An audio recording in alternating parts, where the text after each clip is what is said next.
Hello दोस्तों, आप सभी लोगों का स्वागत है मेरे यूट्यूब चैनल टॉपर सॉल्यूशन में। जी हाँ, जैसा कि आप सभी लोगों को पता होगा कि टॉपर सॉल्यूशन चैनल पर हर सब्जेक्ट का जो है फुल सॉल्यूशन मिल रहा है। और आप सभी लोग कमेंट कर रहे थे कि भैया हिंदी का पेपर जो है उसका जो है सॉल्यूशन दे दीजिए। तो सबसे पहला तो मेरा एक क्वेश्चन है कि क्या आप सभी लोगों के स्कूल में ये जो पेपर दिए जा रहे हैं वो घर पर लिखने को हैं? तो कमेंट करके ज़रूर बताइएगा, या स्कूल ही में ही लिख कर जमा करने प्लीज़ कमेंट कर हमें ज़रूर बताइएगा। और आप सभी लोगों के लिए बहुत मेहनत से सॉल्यूशन बना रहे हैं, तो इसके लिए आप सभी लोगों को सिर्फ 60,000 सब्सक्राइबर, जी हाँ, मात्र 60,000 सब्सक्राइबर करवा दीजिए। थोड़ी से ही सब्सक्राइबर बचे हैं, करीबन 1,000 बस सब्सक्राइबर बस होंगे। बस थोड़ी से सब्सक्राइबर बचे हैं, तो जल्दी से सब्सक्राइब करवा दीजिए। ठीक है, अब देखिए, सबसे पहले सही विकल्प चुनकर लिखने हैं, तो सही विकल्प चुनकर लिखेंगे तो अक्का महादेवी में अक्का कन्नड़ भाषा के शब्द में बहन होता है। इसका अर्थ छंद में अल्प विराम को क्या कहते हैं? यति। पथिक पांचाली फिल्म की शूटिंग 2.5 साल तक चली थी। और रचना के आधार पर वाक्य के बच्चों 3 प्रकार होते हैं। कुचिपुड़ी नृत्य का संबंध आंध्र प्रदेश से है। और फिर आप सभी लोगों का यहाँ पर आता है, तो परिपत्र आ जाएगा। ठीक है, अब बच्चों यहाँ पर रिक्त स्थान की पूर्ति करनी है हमें, तो रिक्त स्थान की पूर्ति देख लेते हैं।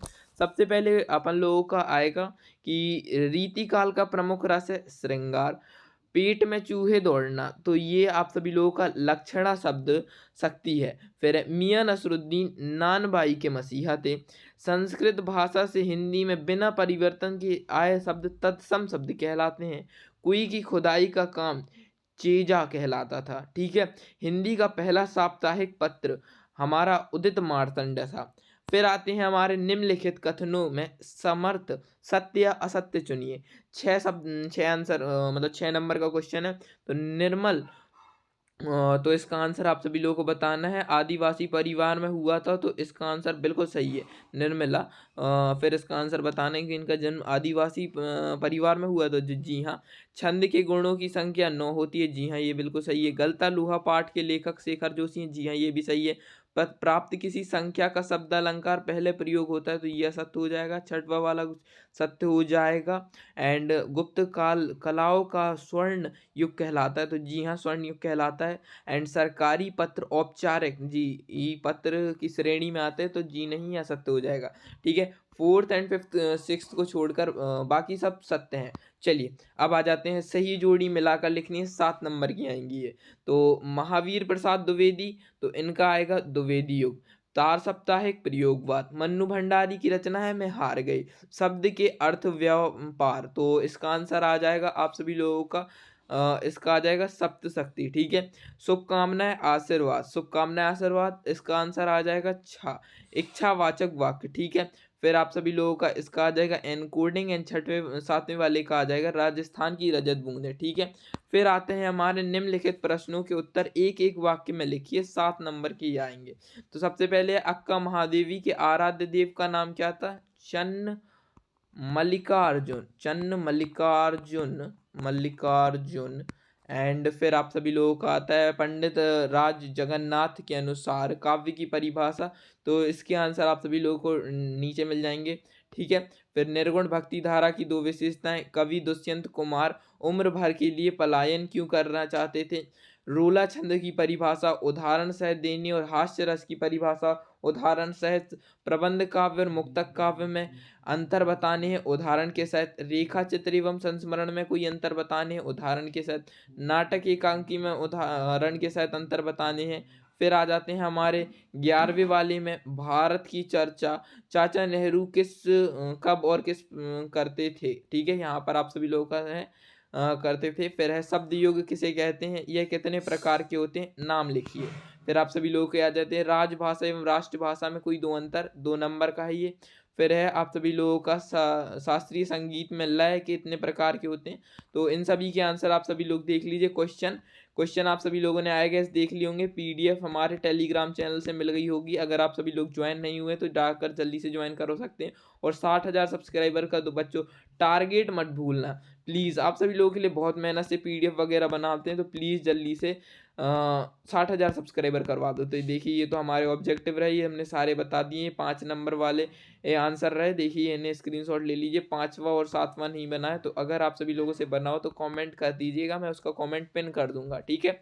फिर आता है आप सभी लोगों के, फिर ये छठवें वाला रहा, निर्गुण काव्य धारा की दो विशेषताएं। पहला आता है निराकार ब्रह्म में विश्वास, गुरु के विशेष महत्व, ठीक है। फिर आप सभी लोगों का निर्गुण ये हो जाएंगे। कबीर में आ जाएंगे, जैसे कि आप सभी लोगों के कबीरदास, जायसी रचनाएं हो जाएंगी। साखी सबद इनकी हो जाएंगी पद्मावत, और रसखान भी लिख सकते हैं आप सभी लोग। फिर आप सभी लोगों का आता है प्रश्न क्रमांक 7, ठीक है। प्रश्न क्रमांक 7 का ये अथवा है। तो भाषा में झारखंडी से अभिप्राय है अपनी स्थानीय भाषा को संभाले रखना, हमारी बोली में यह स्वरूप दिखाई देता है। जैसे कि वो कुछ लोग इंदौर से होंगे तो इंदौरी, ऐसी जो भाषाएं रहती हैं वो क्या कहलाती हैं, अपनी संजो कर रखते हैं। फिर रोला छंद की परिभाषा। रोला छंद में प्रत्येक चरण में 24 मात्राएं होती हैं तथा 11 एवं 13 मात्राओं पर यति होती है। अंत में दो गुरु जो रहते हैं, दो गुरु वर्ण आते हैं, रोला छंद कहलाता है। ये जो रहता है दोहा का उल्टा रहता है, ठीक है। और ये आप सभी लोगों का आ जाएगा। उठो उठो वीर, उठो उठो हे वीर, आज तुम नृत्य त्यागो, करो महासंग्राम, नहीं कायर हो भागो, ठीक है। ये आप सभी लोगों का हो जाएगा रोला छंद का उदाहरण, ठीक है। फिर आप सभी लोगों का ये आता है प्रश्न क्रमांक 9। प्रश्न क्रमांक 9 में आप सभी लोगों से प्रबंध काव्य पूछा गया था। देखिए प्रश्न क्रमांक 9 देख लेते हैं हम लोग सीधे डायरेक्ट यहाँ से।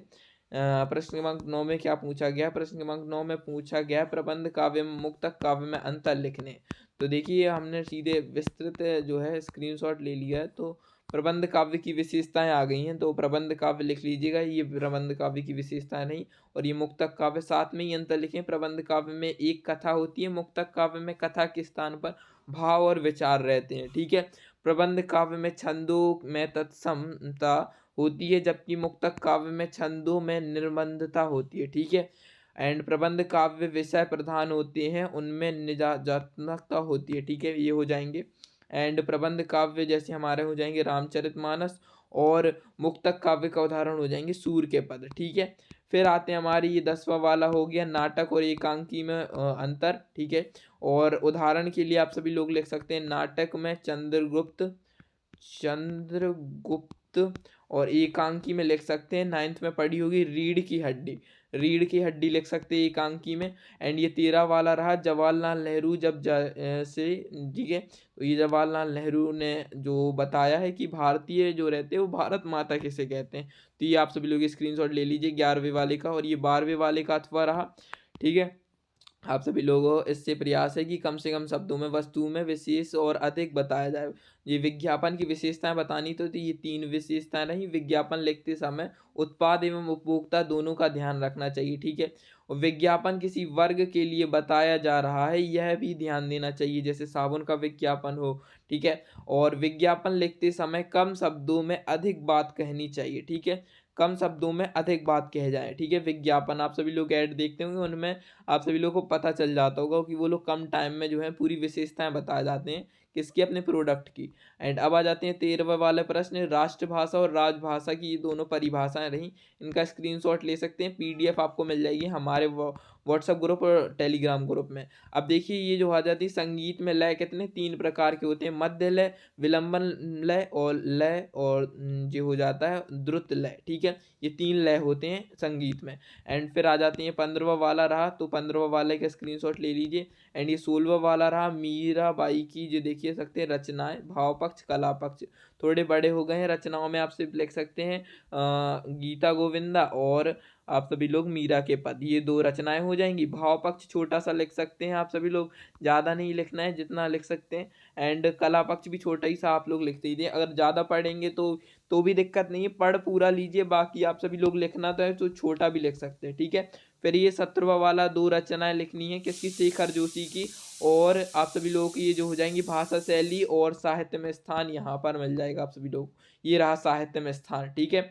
अब आप सभी लोगों के आ जाते हैं 18वां वाला रहा प्रश्न, और 19 वाला प्रश्न जो है आप सभी लोगों को मैंने जो रहा कर रखा है उसे व्हाट्सएप ग्रुप पर अपलोड कर रखा है, तो उसे जाकर व्हाट्सएप ग्रुप से डाउनलोड कर सकते हैं, और पीडीएफ जो है व्हाट्सएप ग्रुप में उसमें मिल जाएगा आप सभी लोगों को। और ये 20वां वाला रहा आप सभी लोगों का। देखिए, कबीर दास की जो दे रखे दोहे दे रखे थे उनकी व्याख्या करनी थी, तो ठीक है मैं दिखा देता हूँ। ये देखिए प्रसंग रहा, और संदर्भ आप सभी लोग लिख सकते हैं।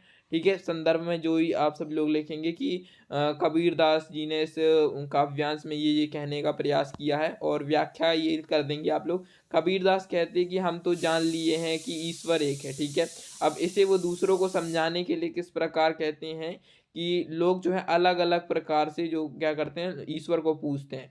तो मैंने तो समझ लिया है, और ये जो है इतना बड़ा इनका भाव पक्ष हो गया, मतलब व्याख्या हो गई।